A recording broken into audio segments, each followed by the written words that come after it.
కూడా అందరూ రాష్ట్రం అంతా కూడా సిద్ధంగా ఉండాలని అందరికీ ఆల్రెడీ పిలుపు కూడా ఇచ్చాం. ఎందుకంటే అది జరగబోయేది already writing on the wall clear ఇది కనిపిస్తున్న నేపథ్యంలో ఎవరు ఎన్ని అపోహలు క్రియేట్ చేసి ఏ రకంగా ఏది జరిగినా జరగబోయేదేమో రేపు అది వాస్తవం. కాబట్టి అందరూ దానికి కూడా సిద్ధంగా ఉండమని కూడా అందరికీ సందేశం పంపించాము.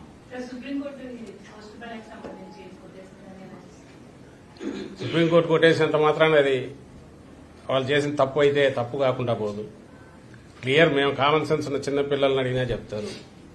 నువ్వు రూల్ ఒకటి ఫిక్స్ చేసుకున్నావు. ఎలక్షన్ కమిషన్ పోస్టల్ బ్యాలెట్కి సంబంధించి అటెస్ట్ చేసిన అధికారి డీటెయిల్స్ ఏదో సీల్ రూపంలో కానీ ఆర్ డీటెయిల్స్ పెన్తో రాసి కానీ ఉండాలన్నారు.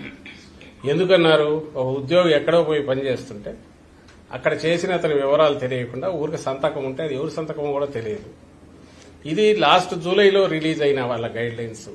దానికి విరుద్ధంగా దాన్ని చేంజ్ చేయకుండా దేశమంతా కాకుండా ఒక ఆంధ్రప్రదేశ్లో మాత్రమే సంతకం ఉంటే చాలు అని ఒకటి పెట్టారు. ఇది కూడా ఏది తెలుగుదేశం పార్టీ వాళ్ళు వెళ్ళి బ్యాలెట్ పేపర్ చూస్తే సరిపోతుంది, ఇవేం అక్కర్లేదని వాళ్ళు రిక్వెస్ట్ చేశాక వీళ్ళు మార్చారు ఈసీ. దాంట్లో క్లియర్గా బ్లాటెంట్ వయలేషన్. నీ ప్రొసీజర్స్ నువ్వు ఫామ్ చేసుకున్న రూల్సే నువ్వు వైలేట్ చేస్తుంది ఈసీ. అది కూడా ఇప్పుడు పోలింగ్ అయిపోయిన తర్వాత పోలింగ్కు ముందు ఓ డెసిషన్ తీసుకుని కంట్రీ అంతా ఇంప్లిమెంట్ చేస్తే అది న్యాయమైంది, నిష్పక్షపాతంగా ఉన్నది. పోలింగ్ అయిపోయింది, కౌంటింగ్ దగ్గరికి వచ్చాక అది ఒక స్టేట్లో ఇక్కడ మాత్రమే ఇలాంటి ఎగ్జామ్షన్ ఇవ్వడం అనేది విడ్డూరంగా కనపడుతుంది, అనుమానాస్పదంగా కూడా ఉంది. అదే రైట్ చేశాం. But court doesn't want to interfere at this junction. కాలేమని అది court can take that call. అది ఇండిపెండెంట్ వ్యవస్థ, అది ఇండిపెండెంట్ వ్యవస్థ. కానీ మాకున్న హక్కు పొలిటికల్ పార్టీగా ఏదుందో దాన్ని అయితే పూర్తి ఎగ్జాస్టివ్ గా వాడుకున్నాం. ఆ విషయం కౌంటింగ్ ఏజెంట్లకు సంబంధించి రిలేవ్స్ ఈసారి ఉండకూడదని చెప్పి కూడా కొత్తగా ఇంకొక నిర్ణయం తీసుకుంది. ఏది కౌంటింగ్ ఏజెంట్లకు రిలేవర్లు అవసరం లేదు అనేది ఈసీ తీసుకున్న నిర్ణయం సార్. ఎందుకని ఇలాంటి వివాదాస్పద నిర్ణయాలు? ప్రతిదీ ఇవే కాదు, చాలా చోట ఈసారి కనిపిస్తున్న ఖచ్చితంగా ఒకటే అంటే చంద్రబాబు నాయుడు అనే వ్యక్తి ఎవరైతే సిస్టమ్స్ ను మ్యానిపులేట్ చేయడం, నేను మ్యానిపులేట్ చేయగలను, నా శక్తి ఇంత ఉంది అని చూపే రకంగా ఒక రౌడీ అయితే ఎలాగైతే రౌడీజం చేసి అందరినీ భయపెట్టి ఇచ్చేస్తాడు, సిస్టమ్ మీద నా కంట్రోల్ ఉందని చూపే ప్రయత్నం, ఎలక్షన్ కమిషన్ మీద నా కంట్రోల్ ఉందని చూపే ప్రయత్నం గత 2 నెలలుగా మీరు అందరు గమనిస్తున్నారు. కూటమి అని పొత్తు పెట్టుకున్నప్పటి నుంచి, ఈసీ కోడ్ వచ్చినప్పటి నుంచి, అది అధికారుల బదిలీల్లో కావచ్చు, అడ్డగోలు నిర్ణయాలు అప్పటికప్పుడు తాత్కాలికంగా తీసుకుంటున్నారు కావచ్చు, ఏదైనా సరే అన్నిట్లో తన ప్రభావం ఉంది అని చూపుతున్నాడు. అది చూపించి అధికార యంత్రాంగం మీద పట్టు సాధించే ప్రయత్నం చేశాడు. అవన్నీ కూడా ఇక్కడికి వచ్చేసరికి పాచికలేమి పారవు. అది ఏదన్నా ఉంటే సైకలాజికల్ గానో మానసికంగానో ఆయన నమ్ముకున్న వాళ్ళకు కొంత టెంపరీ ఆనందాన్ని ఇస్తుంది. లేదా అధికారుల్లో కొంతమంది భయపడి ఎందుకైనా మంచిది వీళ్ళు చెప్పినట్టు ఉంటే బెటర్ కదా అని వాళ్ళ చెప్పినట్టు ఫాలో అయ్యే అవకాశాలు ఏమి ఉంటాయేమో. కానీ యాక్చువల్ ఓటింగ్ దీనికైతే దాని ఇంపాక్ట్ క్రియేట్ చేయదు. కానీ ఆయన నేచర్ ఏది ఉందో అది ఈసారి కూడా చూపించాడు చంద్రబాబు నాయుడు. బీజేపీతో పొత్తు పెట్టుకున్నాక తర్వాత ఇమ్మీడియట్ ఎన్నికల కమిషన్ మీద తన పట్టు బిగించడం, ఎన్నికల కమిషన్ కూడా అలాగే ఆయన ఎలాంటి ప్రెజర్ తెచ్చినా వాటన్నిటికీ తలొగ్గడం కూడా ఈసారి ప్రత్యేకంగా కనిపిస్తోంది. బహుశా వాళ్ళ నేషనల్ స్ట్రాటజీ, బీజేపీ నేషనల్ దీనిలో పార్ట్గా సౌత్ లో 4 సీట్లు ఎక్కువ వచ్చినట్టు చూపించుకునే ప్రయత్నంలో భాగంగా ఈ సైకలాజికల్ ఇది క్రియేట్ చేశారేమో అని అనిపిస్తుంది. సోషల్ మీడియాలో కొంతమంది రెచ్చగొట్టే వ్యాఖ్యలు చేస్తున్నారు. మీ పార్టీ కార్యకర్తలకు రేపటి కోసం ఎలాంటి సూచనలు? ఏం చేయగలరు? వాళ్ళు ఏం చేస్తారు? ఇంత బలమైన పార్టీ వాళ్ళు ఏదో దాన్ని ఏమంటాం మానసిక ఆనందం కోసము, ఆత్మతృప్తి కోసము సోషల్ మీడియాలో 4 వార్నింగ్లు ఇస్తే ఏదో అంటారు. ఇది ఉడత చప్పుళ్లకు బెదిరేవాళ్ళు ఎవరు ఉంటారు ఇక్కడ? దాని గురించి పెద్ద లెక్కలేకేసుకోవాల్సిన అవసరం లేదు.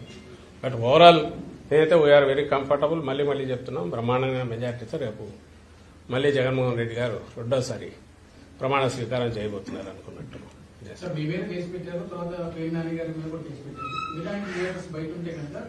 కౌంటింగ్ కూడా ఇబ్బంది వచ్చేటువంటి పరిస్థితి ఉందని టీడీపీ కామెంట్ చేస్తుంది, ట్రోల్స్ కూడా చేస్తుంది. అవును, అదేదో కోర్టు ఇచ్చింది. కోర్టు డెసిషన్ దాని ప్రకారం పోవాల్సి వస్తుంది. మాకు సంబంధించిన వాడు కేసు పెట్టి చంద్రబాబు నాయుడు మీద కూడా మా వాళ్ళు కేసు పెట్టారు. అవేముంది కేసులు, దాని కేసులు నడుస్తుంటాయి. ఈ ప్రాసెస్ ఏది చేసినా నేను అనేది అసలు విషయం ఏదైతే పోలింగ్ ఏదైతే ఉందో అది అయిపోయింది. కౌంటింగ్కు రేపటికి వస్తున్నాము. ఏదైనా రేపు మధ్యాహ్నానికి తేలిపోతుంది, రిజల్ట్ తేలిపోతుంది. ఒకవేళ గతంలో మేము ప్రతిపక్షంలో ఉన్నప్పుడు ఎట్లా బిహేవ్ చేశాము, వ్యవహరించాము, అధికారంలో ఉన్నప్పుడు కూడా అలాగే వ్యవహరించాము. చంద్రబాబు నాయుడు అధికారంలో ఉన్నప్పుడు ఎంత దుందుడుగా బిహేవ్ చేసేవాడు, ప్రతిపక్షంలో ఉన్నప్పుడు కూడా అలాగే దుందుడుగా బిహేవ్ చేస్తున్నాడు. ఆ రోజు సీఈఓ మీద అటాక్ చేశాడు. ఈ రోజు ఎన్నికల కమిషన్ ద్వారా ఇంకో రకంగా అధికార యంత్రాంగం మీద పట్టు బిగించి ఆ రకంగా అటాక్ చేస్తున్నాడు. ఆయనకన్నా అలవాటు అది. మా నాయకుడికి కానీ మా పార్టీకి కానీ సంయమనంతో ఉండడము, రూల్స్ను ఫాలో కావడం ఇదే అలవాటు. అంత మాత్రాన వీఆర్ నాట్ వీక్. అలాంటివి ఎవడన్నా వచ్చి చిన్న పార్టీ దిగాగానే పుట్టి 10 ఏళ్ళు కాగానే ఇంత బలమైన పార్టీ అయిన వైఎస్ఆర్ కాంగ్రెస్ పార్టీ ఇలాంటి ఉడత చప్పులకు బెదిరేదేముంటుంది, బెదరదు అలాంటి వాటికి. అంటే ఇప్పటికీ కూడా అప్పులు చేసి కాంట్రాక్టులు బిల్లు చెల్లిస్తున్నారు, వాళ్ళకి అనుకూలమైనటువంటి కాంట్రాక్ట్ బిల్లు చెల్లిస్తున్నారు. ఈసీకి లేకౌట్ రాశారు సార్ టీడీపీ. అది రాశారు. ఆమె ఎవరు పురంధేశ్వరి గవర్నర్ దగ్గరికి వెళ్ళింది. అసలు వాళ్ళ అంటే ఏదో ఒక రకంగా మీడియాలో కనపడాలని ఇది చేస్తున్నారు, అర్థం కావట్లే. కానీ అప్పులు ఎన్నో ఇవెన్నో తీయమని అది ఒక చీటీ ఒక లెటర్ రాశారు గవర్నర్కు. నిజంగా వాళ్ళకి ఏదన్నా వాళ్ళు అధికారంలోకి వస్తున్నారని తెలిస్తే 2 రోజులు వెయిట్ చేస్తే అయిపోయేదానికి పోవాల్సిన అవసరం లేదు. ఏదో ఒక హడావుడి చేయాలి అనేది ఒకటి వాళ్ళకి కనపడుతుంది. ఆ హడావుడి చేయడంలో పోగానే ఇలాంటివి రాస్తున్నారు, ఇలాంటివి అలాగే లేఖలు పోయిస్తున్నారు. కానీ చంద్రబాబు నాయుడు మాత్రం సైలెంట్ గా ఉన్నాడు, గమనించండి. ఆయన మాత్రం ఎక్కడ మాట్లాడట్లా, చాలా గుంభనంగా వ్యవహరిస్తున్నాడు. ఎక్కడ కూడా ఇంతవరకు కామెంట్ చేయట్లా. బహుశా తనకు పిక్చర్ తెలుసు కాబట్టి రేపు ఏం జరగబోతుంది అనేది దానికి మెంటల్ గా ప్రిపేర్ అయినాడు ఆయన. ఓకే, ఆయన అసలు ఉన్నట్లేడు, దేశంలో ఉన్నట్లేడు నాకు తెలిసి. ఈరోజు బ్యాక్ వచ్చాడా? ఇన్నాళ్ళు అయితే దేశంలో లేడు. స్టేట్ లో 21 ఎంపీ సీట్లు కొట్టేయబోతున్నామని చెప్పని అరుణ్ సింగ్ బీజేపీ లీడర్ కూడా నిన్న చంద్రబాబు ఏ కాన్ఫిడెంట్ తో వాళ్ళ విధంగా మాట్లాడుతున్నారు. అంతే కదా, 2 నుంచి మాకు 4 ఇస్తే 21 వాళ్ళకే కదా. నిన్న ఆ survey India today my axis survey జరిగింది కదా, దాంట్లో నిన్న అసెంబ్లీ చెప్పినట్టున్నారు వాళ్ళకి చేసి. అది నిన్న కూడా అన్నా కదా, మాకు 2 చాలా జనరస్ గా 2 నుంచి 4 ఇచ్చాడు. పాపం ఆయన బీజేడీ వాళ్ళకైతే 0 పెట్టేట్టున్నాడు. అలాగే కానీ అవి మీరు చూడండి, 2 నుంచి 4 అంటే మళ్ళీ అసెంబ్లీకి వచ్చేసరికి కొంచెం జనరస్ కొంచెం మరింత ఇదిపోయాడు.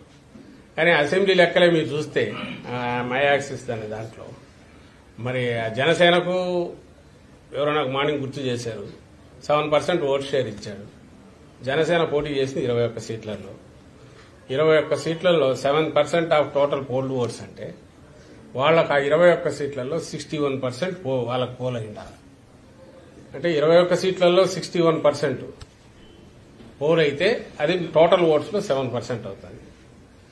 అది ఏమన్నా అది లెక్కేనా అంటే వారికి ఏ లెక్కలు వేసుకుని కలపాలను చూస్తే ఎట్లా చేసినా కుదరట్లేదు అనుకుంటా. ఆ 400 400 20 అని ఎందుకు తెలియదు కానీ 400 దగ్గర అయినారు.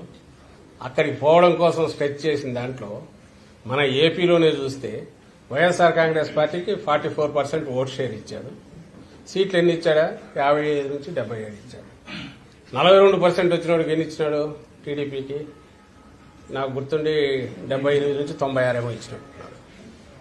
సో జనసేనకైతే ఈ సీట్లో వాళ్ళకి 61% వస్తే 7% టోటల్ వస్తుంది. అంటే ఏమైనా లెక్కలు కుదిరేవైనా పొందికి కుదురుతుందా?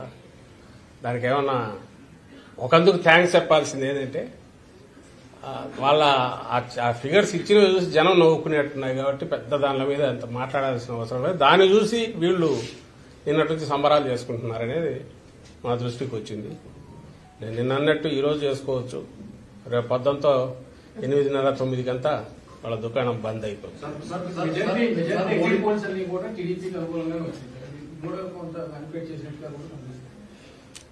టీడీపీకి అనుకూలంగా రావడం కంటే కూడా నేషనల్ బీజేపీ దాంట్లో పార్ట్గా మేము 10 రోజుల నుంచి చెప్తున్నాం. నార్త్ పోతుంది, సౌత్ లోంచి ఏదో తెచ్చుకోవాలి, 400 అన్నారు కాబట్టి 400 దగ్గరికి రీచ్ కావాలనే ప్రయత్నం. అందులో భాగంగా ఎగ్జిట్ పోల్స్ అన్ని కూడా దానికి తగినట్టే మేనేజ్ చేస్తూ వచ్చింది. చంద్రబాబు ఆ కూటమిలో పార్ట్ అయినందువల్ల అతని దాన్ని కలుపుకొని దీంట్లో కూడా అక్కడ ఇచ్చారనేది కనపడుతుంది క్లియర్గా. చంద్రబాబు గారు కూటమిలో పార్టీ బీజేపీ కాకపోతే బహుశా ఈ ఫిగర్స్ వచ్చేవి కాదు. వాళ్ళ కూటమికి రావాలా, బీజేపీకి 400 కావాలా, దాంట్లో పార్ట్గా అసెంబ్లీ ఇవ్వకపోతే మరీ అసహ్యంగా ఉంటుంది. కాబట్టి అసెంబ్లీ కూడా కొంత పెంచినారేమో అనిపిస్తుంది. టార్గెట్ అయితే అది ఉన్నట్టు. బట్ ఇక్కడ గ్రౌండ్ రియాలిటీస్ తెలిసి ఇక్కడ రెగ్యులర్ సర్వేలు చేసే వాళ్ళు ఎవరు చూసినా ట్రెండ్ అయితే వైఎస్ఆర్ కాంగ్రెస్ పార్టీకే ఇస్తూ వచ్చారు. అండ్ మేము మళ్లీ చెప్తున్నాం, we are not happy with the trend. అది కూడా కాదు, మాది ఓవర్వెల్మింగ్ మెజారిటీ ఉంటుంది. బ్రహ్మాండమైన మెజారిటీతో, జనం బ్లెస్సింగ్స్తో రేపు రిజల్ట్స్ ఫైనల్ గా రాబోతున్నాయి. మోడీ పథకాలు ఏపీలో ఇంపాక్ట్ చూపించింది. చంద్రబాబు అరెస్ట్ అనేది వైఎస్ఆర్ కాంగ్రెస్ పార్టీకి వ్యతిరేకంగా మారింది. యాక్సిస్ ఇండియా అనాలిసిస్ ఉంది. అనాలిసిస్ ఏం చెప్తారు? అది ముందు వాడు ఏదో అంటాడు, రిజల్ట్ రాసుకొని దాన్ని బట్టి అనాలిసిస్ అని చేసుకుంటూ వచ్చారు. చంద్రబాబు అరెస్ట్తో ఎక్కడ చిన్న పిల్లోడన్నా రోడ్డు మీదకి వచ్చాడా? ఏదైనా జరిగింది? అసలు చంద్రబాబు చెప్పుకున్నాడా? ఎన్నికల ప్రచారంలో ఎక్కడైనా చంద్రబాబు అరెస్టు గురించి కానీ ఇంకొకటి కానీ ఎక్కడైనా ఒక ఇష్యూగా ఎక్కడైనా కనిపించిందా?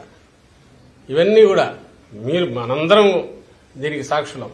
మేమున్నాము, మీరున్నారు, మీడియా అంతా ఉంది, ప్రజలు ఉన్నారు. ఆయన ప్రచారంలో ఎంతసేపు జగన్మోహన్ రెడ్డి గారిని తిట్టడం తప్ప అలాగే ల్యాండ్ టైటింగ్ యాక్ట్ ఇట్లాంటివేవో తీసుకుని సంబంధం లేదు తీసుకురావడం తప్ప ఏ రోజన్నా ఇది ఒక అంశమైందా? లేదా అదేది మన ఆయన ఇచ్చిన హామీల గురించి ఒక అంశమైందా? ఏది కాలేదుగా. అసలు ఆయన అరెస్ట్ అయిన రోజులు ఎక్కడన్నా ఒక చిన్నపాటి ప్రొటెస్ట్ అన్నా జరిగిందా? ఎవరన్నా పట్టించుకున్నారా ఆయన అరెస్ట్ గురించి?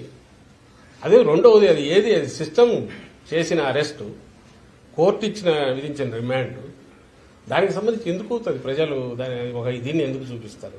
చూపిస్తే ఆయన బయటికి రాగానే నీరాజనాలు పట్టించాలి. ఎక్కడ పెట్టారు? ఎక్కడొచ్చారు? జగన్మోహన్ రెడ్డి గారికి పెట్టారు. జగన్మోహన్ రెడ్డి గారు సిద్ధం సభల పేరు మీద జరిగితే ఎంటైర్ వరల్డ్ అటువైపు చూసింది. అంతగా జనం వచ్చారు, మీరు గమనించారు. ఆయన చేసిన లాస్ట్లో మొత్తం ఆల్మోస్ట్ 140 కాన్స్టిట్యుయెన్సీ పైన విజిట్ చేస్తే దాదాపు అన్ని రకాల పద్ధతుల్లో ఎట్లా వచ్చి తరలి వచ్చారనేది చూశారు. ఇలాంటి క్రైటీరియా చెప్పుకుంటే 1,00,000 కనపడతాయి.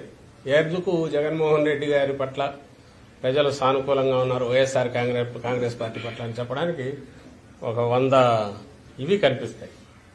అవైపు ఏం కనిపిస్తాయి అంటే అందరూ కలిసి ఏకమయ్యారనేది ఒకటి తప్ప ఏది సంబంధం లేని వాళ్ళు కామన్ మేనిఫెస్టో కూడా చెప్పుకోలేకపోయారు కదా. మేమందరం వస్తే ఇది చేస్తామని కూడా చెప్పలేకపోయాం. మరి జనం ఎందుకు వాళ్ళకి అంతగా ఇది పడతారు? ఎక్సెప్ట్ వాళ్ళు తయారు చేసుకున్న వండుకున్న ఎగ్జిట్ సర్వేలో తప్ప వేరే రకంగా అది కనపడేది కూడా కాదు. చేసి